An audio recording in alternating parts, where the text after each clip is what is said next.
So I understand that, like, if they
T-Miles, what is up with your postal game? Welcome in this morning, man.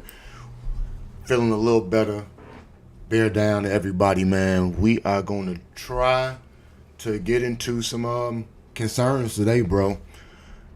It's what we want to call a Q&A, because I know we all got questions. I know we all keep up with social media in terms of things that have recently taken place. And I know we listen to all of the chatter, and frankly, while I have concerns, they don't necessarily lie outside of our team. But welcome in to Mailbox Sports. I am your host, Postman 1914. The summer cold is slowly dissipating, but football season is rapidly heating up. We see Caleb as my thumbnail for the moment. My question for you to start out, T-Miles and chat, looking at our current defensive lineups. I don't even want to talk about the positions, but if we want to put it down to a position, what positions would you say worries you the most? I think it's a unanimous decision to say defensive line, but I'm concerned with the defense on the whole right now. So you let me know, what type of defensive concerns do we have right now? We talk about the offense so much, I don't think we focus in on the other portion of the team. And I think it's kind of important to do so right now. Kind of thought we had it covered, but it's not going that way. Some of the injuries, Terrell Smith being out for the year takes you an instant shot to the secondary. And we look at things like Austin Booker had a wonderful off-season or preseason, however you want to term it. Looked like he was coming into his own and learning Dennis Allen's system.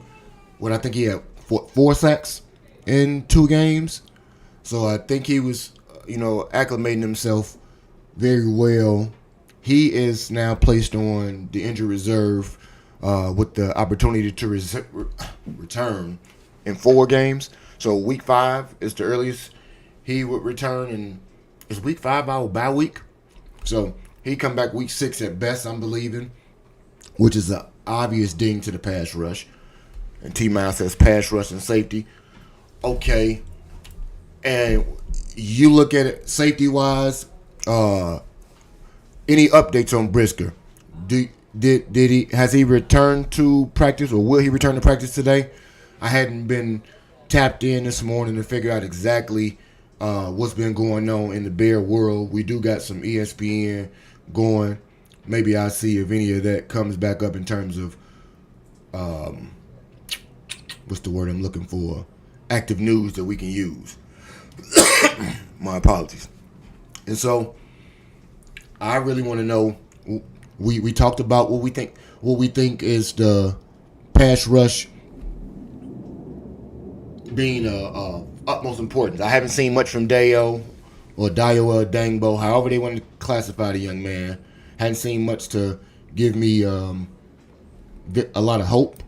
At the same time, we'll tune back in over here for a moment and see if Cap and Shay have anything good to say before we continue to get into the conversation about our pass rush, because the secondary in itself I am a bit concerned with in terms of bodies. Brisker missing practice. Gordon, I think, still out or nursing soft tissue injuries. Like we mentioned, Terrell Smith is out for the year. Who else do? They still. I haven't heard much about Tyreek Stevenson, so I would assume that means that he is doing the things that needs to be done. But as far as the actual games go, it's showtime, and Jalen Johnson appears to be on the mend and ready for week 1. I don't know. Let's see if Shay and Cap giving us anything good real fast. The best one is the Seahawks. I'm with you. That's the one I maybe picked. Arizona, like a sandstorm type deal. I really like New England. I really like Buffalo, and I really like San Francisco. You like the gold face mask? Yeah, huh? I like their black uniform with the gold trim around the red numbers. Oh, I so just I'm think it assuming looks they're clean. talking about these the Buffalo all whites alternatives. Are really nice. I can't wait till the Bears in get some New all England, white I like uniforms. that muted blue color. It looks great. You That know what would the be Buffalo dope. all whites look like to me? A Lions uniform. Yeah, it's a little bit like the Detroit all white. Man, It's like blue I can't Buffalo wait till we get with our the all gray whites. and the number. That Super look is cool. always They're all clean, whites. though. Gonna The go Cincinnati along with. uniforms, the all whites, they're very clean. They're Detroit's giving me uniform talk right now, so they're not really giving me anything Bears-wise. With that, T-Miles, if you got anything on the defense that you are pleasantly surprised with, or I should say somebody that's a bit underrated, somebody that can make a difference that's underrated and we've not given them credit, let me know in the comments below what we think about some underrated performers, because I think that this year we as a team lack what I would consider a game wrecker. That is a problem for the team. And so the more important question even in that would be, do we have anybody on the defense that we would consider a game wrecker, i.e. someone that opposing defensive coordinators has to game plan around? I really don't know that we have this game wrecker. Let me know. Do you guys think we have a game wrecker on defense? I don't see that player just yet. Let's see what Captain say about it. Playoff, you should earn a playoff bonus similar to what the NFL players get as well. So if they do that, he says, then now it's equality. Now it's even, and every player is making the same amount of money. What are your guys' thoughts on pay for play in college football? I don't care about pay for play again. We'll get back into the most underrated player, and let me see if I can probably identify one for myself, and who I think might be somewhat of an underrated player to assist the defense. Yeah, well, see, that's what I'm saying. I don't know if I can't tell you anybody on defense is like that is the person you have to. Now, when I think about the defensive safeties and everything like that, I don't necessarily think of people planning specifically for your defensive backfield because I don't believe that they are like de facto game wreckers. I don't think they put out that type of vibe where they give you the opportunity to say that they like, damn, we have to watch out for Jalen or, you know, blitzing Kyler. Nobody, I guess, has really pushed himself to a level of what I would like to call respect. You know, like I watched Hard Knocks a couple of weeks ago, and Ed Oliver gave several plaudits to Joe Tooney in terms of the things that he does to absolutely be mind-boggling and numbing as far as a player that they cannot plan for or defeat. And so when you think about a Joe Tooney, I don't have that guy. Like maybe Grady Jarrett might give you the opportunity to show you that he's one of those guys again, and he has an Atlanta resurgence. And I don't even know how much that can happen because he's an older player, so I don't know that he will even have the actual playing time that will give you that. But maybe, just maybe, the underrated defender that I'm going to go with is our rookie. And I think that the rookie, Shamar Turner, is absolutely going to get some things understood about what I think the defense could be. And I say that, and we talk about the defense because every team in my recent memory that has won a Super Bowl, I don't care how elite the offense is or how elite the defense was. So let's say either one might be 1-1 type. You need at least top half on the other side of the ball to keep up. Preferably meaning you need a top 15 defense to be able to legitimately have a opportunity to win on a day-to-day as far as the NFL goes, because I think that gives you your offense can always have your back, but in the case that they fall apart, those defensive situations give you the opportunity where they can make a key stop, even if they're not totally impenetrable and totally unable to be scored upon. So, as we know, the Bears have, for the most part, kept up with being defensive stoppers in the end zone. Some of the other things have been horrible, and they have absolutely taken us, I would say, down in terms of the expectations. TJ is one of our best defensive players, and I really think, and there's no way for us to look at it. I can make an argument for TJ. Jalen Johnson is your best defensive player, and his plaudits and accolades justify that. Nobody else is absolute stud, if you even want to try to classify one as that. Nobody's ever been classified as PFF as number 2 in a position besides Jalen. I think he held number 1 for a moment. None of them are real all pros. And, Jalen got the most personal accolades to give himself that thing right there. But like you just hit the nail on the head. Collectively, we should be top 10. Because the D-line and all those things kind of work together. We don't have game wreckers. We have a lot of people that I think need to go ahead and tug at the chain together or pulling that rope on one end so that we do get a top 10 level performance.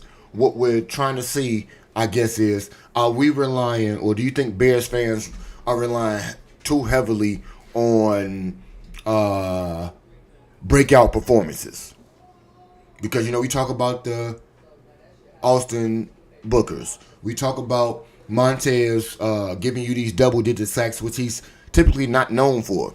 Talk about Deo being an underrated defender, allegedly, in terms of the signing. Can we get Grady Jarrett a bowl for the money we've paid him? Can our defensive secondary stay healthy throughout the course of the year? Those are all, I guess, like glaring questions or things that I need to know so that we really don't have that right there. Because if we had a chat poll, like you said, which Bear defender would be closest to being a game wrecker? And I guess if we had to look at it, TJ would have to be the person that most people don't game plan for, I guess, but they should. I'm looking at the comments going on over here in this YouTube chat, and it is mind-numbing to me the level of pessimism, for lack of a better term, that Chicago Bear fans have on the whole. And I guess to help me out, just since we're going to try to classify TJ or JJ as being the 1A, 1B until proven otherwise, what do we define a game wrecker as? What would be the absolute definition that we would come up with? Like, obviously we took the angle of a person that defensive coordinators has to plan for. And I think that a game wrecker takes it to another level where I can't be game plan for somewhat. Khalil Mack was a game wrecker. Julius Peppers was a game wrecker. Those guys gave the illusion to me that there was no game plan that you can put together to stop them. They were unstoppable, and they did what was needed just to go ahead and give themselves full opportunity to be the best defenses on the whole that they could be, because nobody could stop those guys individually. Demons. If ever I seen any opportunity for a person to command the room in the way in which they did, that was the time right there. And I don't think we've had a player much like that since Khalil Mack. So it is kind of numbing to me to find out that we don't have those types of players. At the same time, I think collectively, like you said, if we pull on the chain together as one, we do have the opportunity to land not even a super type of defense, but to be a top 10 unit all around. I don't think it has to stop itself just at that level right there. And so while we're talking about defenses, we will talk about the elephant in the room. And my question is going to be a breaking news reaction question. Micah Parsons, as we know yesterday, was traded to the vaunted, hated, disregarded, don't give no shits about Green Bay Packers. Yesterday, 2 first-rounders and Kenny Clark, the defensive tackle. My first question is, do we have any problems with that particular play? It's like, should the Bears have made a play on Parsons? And most people would say yes. But my question would be, what player do we have that was a Kenny Clark level player that we could have given away, along with dropping a $188 million bag on Micah? And I'm really going to pay a lot more attention to Jalen Carter this year, because I've not seen Micah in some ways maybe. Aaron Donald was a absolute game wrecker. TJ Watt was. Jalen, I've not seen much to show me like Jalen Carter is just like, oh my God. I know he good, but I want to see great. So I'm gonna do my damnedest, not to just watch only the game we play against him, but I'm trying to get more eyes going when it comes to the opportunities for me to look at one Jalen Carter on the whole, because Bears fans will always try to look back and be revisionist and say who you should have drafted. I always say, as much as I don't like to say it, with our infrastructure, would any of those players be who they are with us based on what we had going on at the time? I can't say emphatically yes. So at that point, it gives me a pause to not say no. And I'm going to have to go with a no for the meantime. And that's what, it is what it is until people prove otherwise, we can't do it.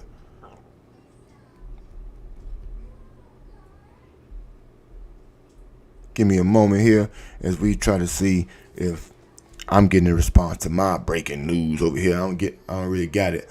But my overall or overarching question to that right there: are we worried as Bears fans about facing Micah Parsons, and could we actually have what I classify as a silver lining by this particular trade? Because I see this Micah Parsons trade working for us in a duplicitous way. And I'll give you one moment to maybe voice it yourself in the chat before I tell you the things that I think specifically give us the opportunity for the Micah Parsons trade to be an absolute win for the boys in orange and navy blue. So if let me know your thoughts about it specifically for Micah Parsons. Does he worry you there? And if he does worry you, what's your level of concern? 1 to 10.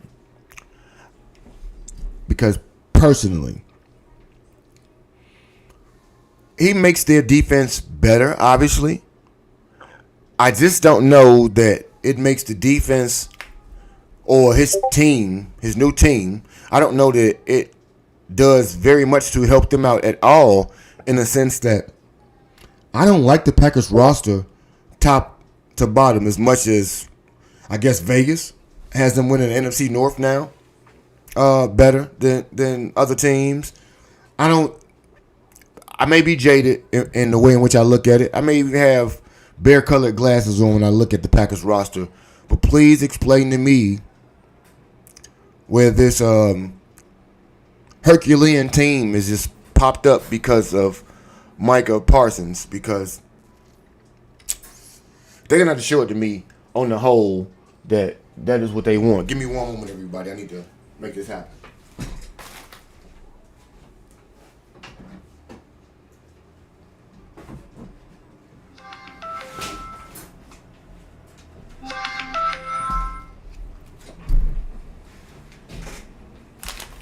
We are back. My apologies.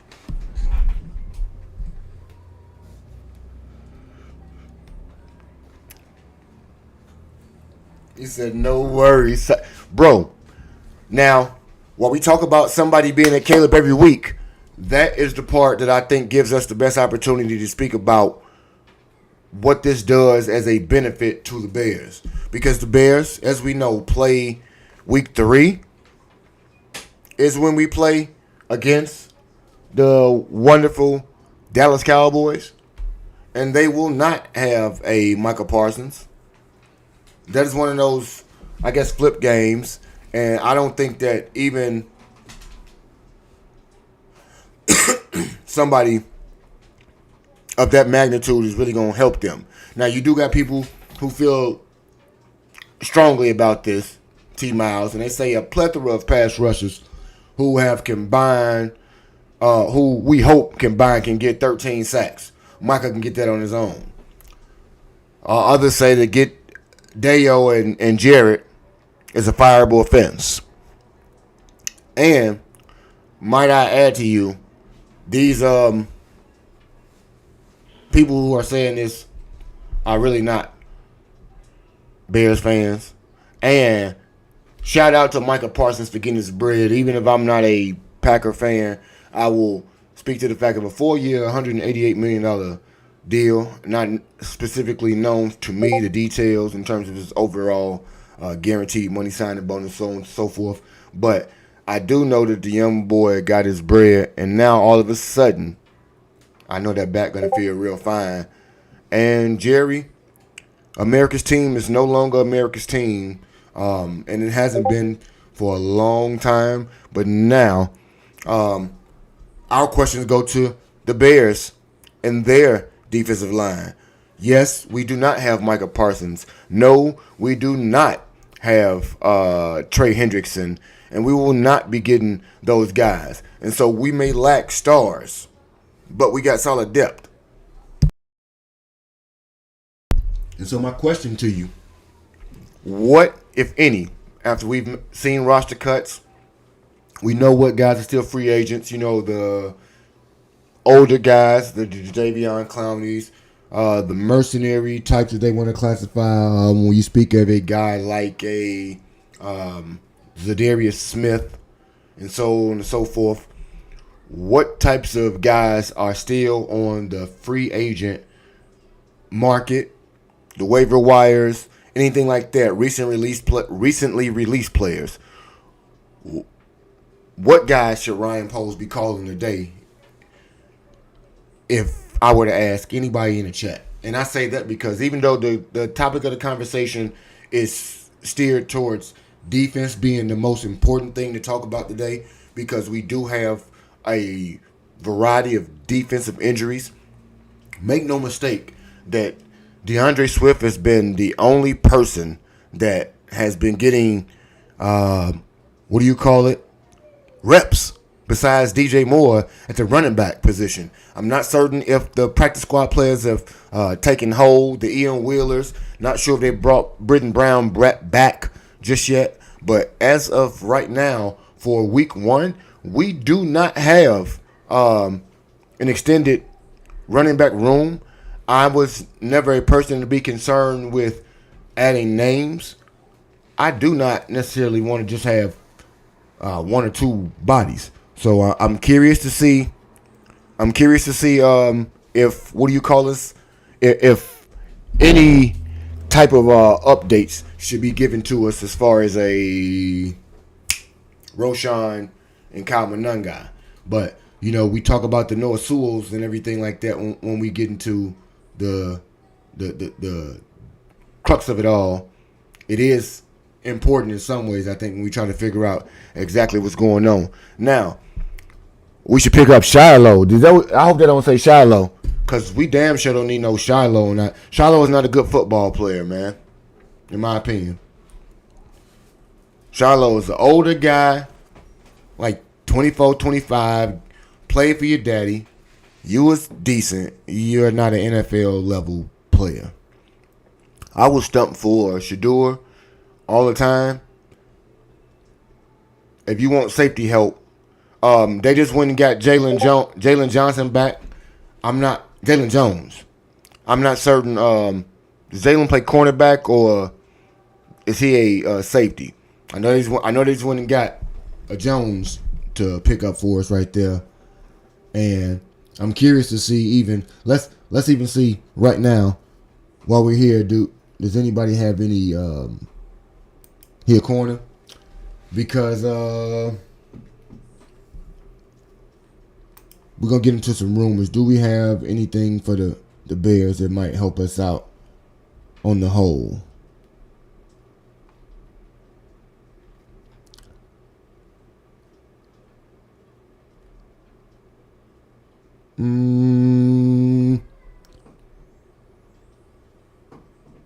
Not really.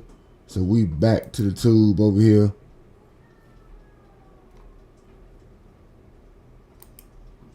We doing all the craziest things when it comes to operating over here. We ain't good. Now we actually gonna get to a couple of these things, and so let's see. Is this gonna be able to be utilized for us as fair use? Want to listen to a bit of what Ndamukong Suh has to say about Chicago Bears and their team. Let's pull this up, and then we'll get to our next segment of question. As, like I said, I really don't know what type of recent acquisitions could really help us out, because I don't think anything on the waiver wire is worthwhile. Coming from God knows where. Quarterbacks are happy that you're gone, but you are a 3-time first-team All-Pro defensive tackle. I miss you out there, Super Bowl champion Ndamukong Suh. Hi. Hey, Kay, how are you doing? I'm so great. How are you? Where are you? What are you doing? What's happening with you? I'm traveling all over the world. I'm with my older sister right now, but life is good, so no complaints. amazing. You have your podcast. It's such a great listen because you do not hold punches. You are an honest, open book, and we love that. 13-year career. I was thinking about it this morning, and I just thought before we even got into any of, the Micah storylines or whatever, Lions and so on, Brady, whatever. When I think about you, I really do. Like, if I think about it in a moment, I go back to Super Bowl 55, right? And you were dominant everywhere that you were. I admire but your this sack optimism on for it. Patrick Mahomes to shut we got a down guy, any kind of Tez a comeback. Can you Johnson, walk me through this play? that we had It's a funny. It's a very UDFA interesting from play. Oregon. Cam, one And of that our was young Tashin- guys, that was I believe he was a Tashin rookie Green. that year. We got I guys told him that we're going to switch that we positions. drafted And so I went and played or D, and he signed played D at tackle. I told him, UDFAs that I think they can go ahead just run around and have we're going do to run a that. special stunt and we're going to beat up the quarterback. Sad And it all that came to Zay fruition. So Frazier it was is one on of those the things that I NFI was for the year because that would at have that given time. us the opportunity, I think, to develop him and make him a bit more of a playmaker. Hey, I'm going to tell you like this right here, T-Miles. If the Bears were to suddenly announce that they signed Shiloh to the practice squad, I'm not the person that's going to put up the fan reaction to try to get him cut. I also wouldn't be the first person that if they asked me to say, hey, go ahead and get a name of a player you think right now that can be a benefit or a developmental player, his name wouldn't come to mind for me. But like I said, I ain't mad at him if he get an opportunity to do it. What does that mean? That feel like empowered to do your thing? Yeah, Coach Bowles definitely, even Let's going see. into that Super Bowl game, he was a guy that was really Let's see what he one got of to say those about the guys. Lions right now. I think they're in a prime position. I think it's going to come down to injuries and things of that nature that they can hopefully have to deal with in this upcoming season. I think they've got a prime group of folks that are ready to play at a high level, but ultimately, I think they're going to have to, one, go take care of the division, which is going to be a very difficult one, especially with Green Bay and their OC being now in Chicago. So there's a lot of guys and a lot of teams that are in that division. They call it the black and blue division for a reason. Well, let's pick the winner of this black and blue division. I'm looking at it right now. Lions are favorites to win the NFC North. Do you think they win their third division title straight?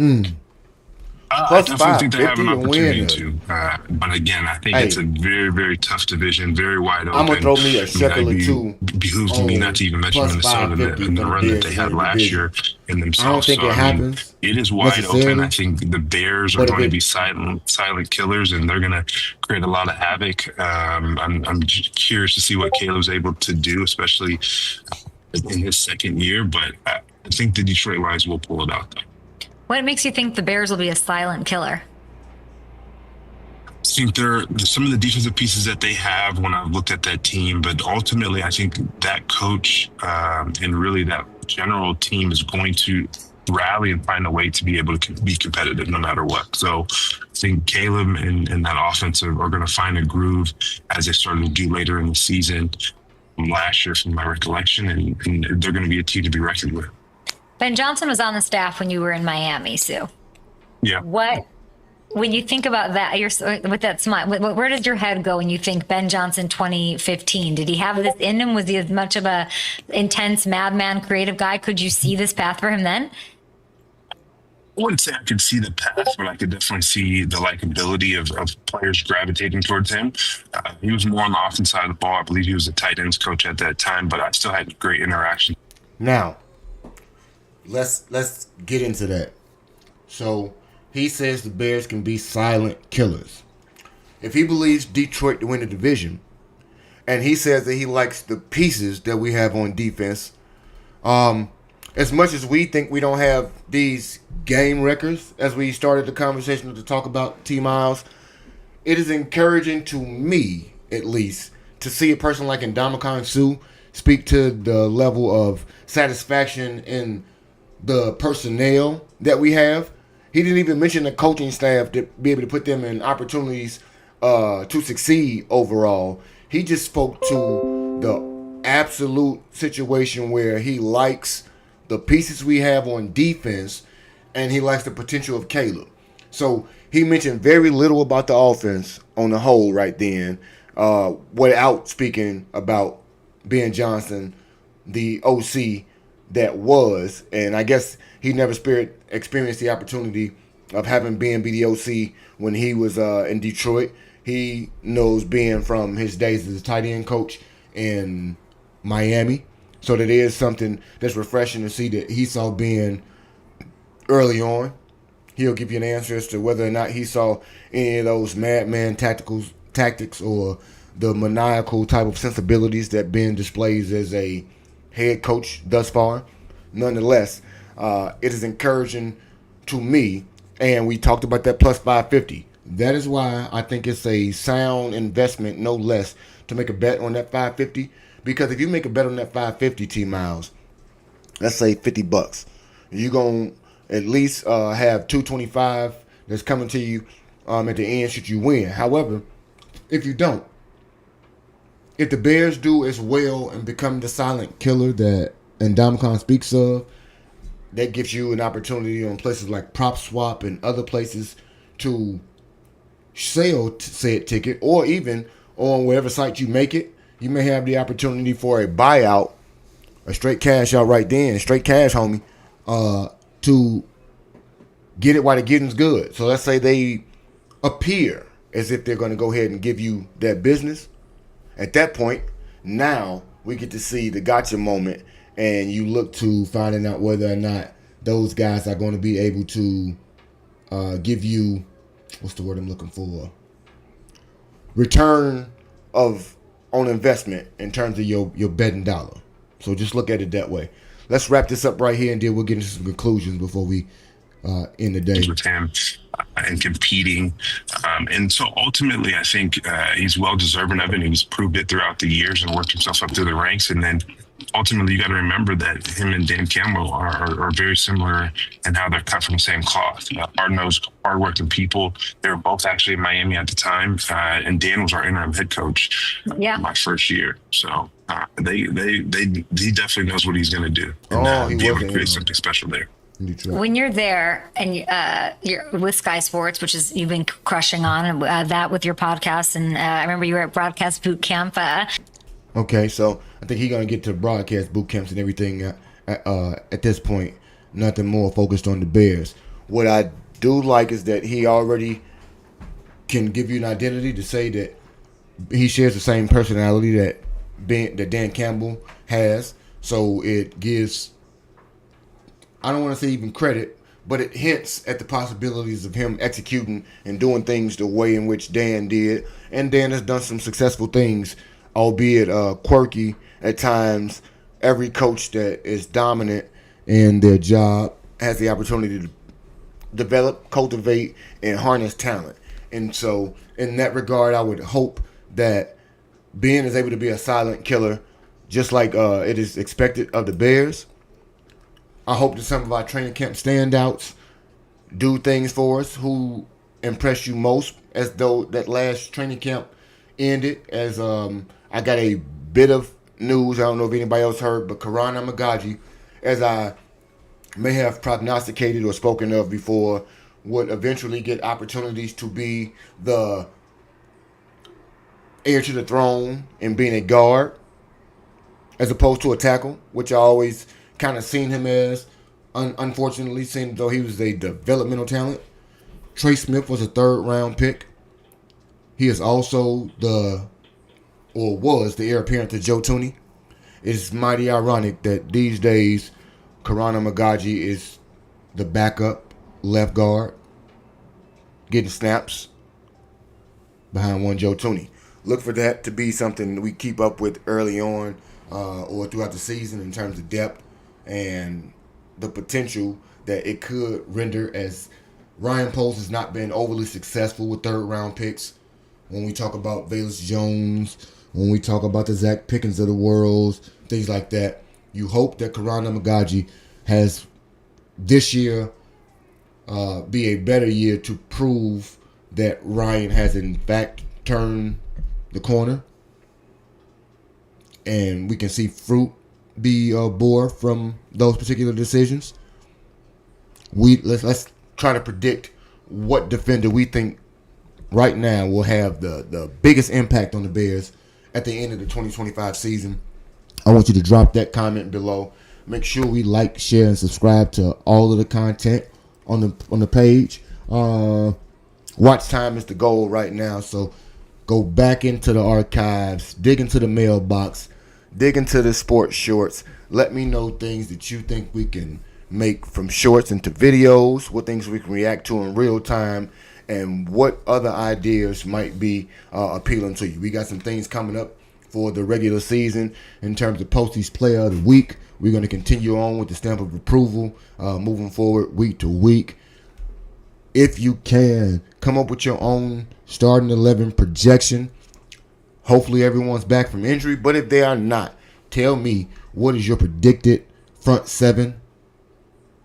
What secondary concerns you think we'll still have leading into week one. And give me one word to describe your feelings overall about the 2025 Chicago Bears defense. Bold prediction time before we wrap up. My Bears defense will have, at minimum, 50 sacks as a collective unit this year. That is a very minimal bar, but seeing as though I don't think we got near that last year, I think 38 was what we attempted. 60 is what we need. Give me 60 sacks this year. I don't know who they coming from, but they coming from all angles. And don't be surprised when the Bears are leading or one of the leaders in the league as far as takeaways go. That's one of Lovie Smith's favorite phrases. We look at it way more than a turnover, but we taking the ball away, as we will finish not just in its scoring, but on the whole as a top 10 defense this year. Let's see if the offense can go ahead and complement that. What needs to happen for us to execute on these defensive expectations or maybe exceed? Who knows? Like, share, and subscribe to the content. And on this particular video, we are going to wrap up very early today. Just wanted to tap in on the breaking news of Micah Parsons, what that trade does to affect the Chicago Bears, what the recent rash of injuries to the defense could do to potentially affect us moving forward, albeit the beginning of the season or throughout the course of it. Let's hope it's not a running theme and everyone is back to the basics. Check me out Sunday as we move forward on fantasy football drafts and draft strategies, as all of my drafts are coming up this week, and it is time to understand exactly what the mind of a fantasy football player might need to know going into such an important time. With that being said, deliveries will happen often, they will happen early, and they will happen consistently from Mailbox Sports. I appreciate everybody pulling up. T-Miles, thank you for always engaging in the conversation, brother. You know we gonna get it together when the page hits the ground running. Till next time, check me out on all videos, shorts, and posts. Mailbox Sports is turning the page as we go out. Talk to you all later. Let's see what I missed. Because we're going to have what I would think who got it right and who got it wrong. But until then, we are gone.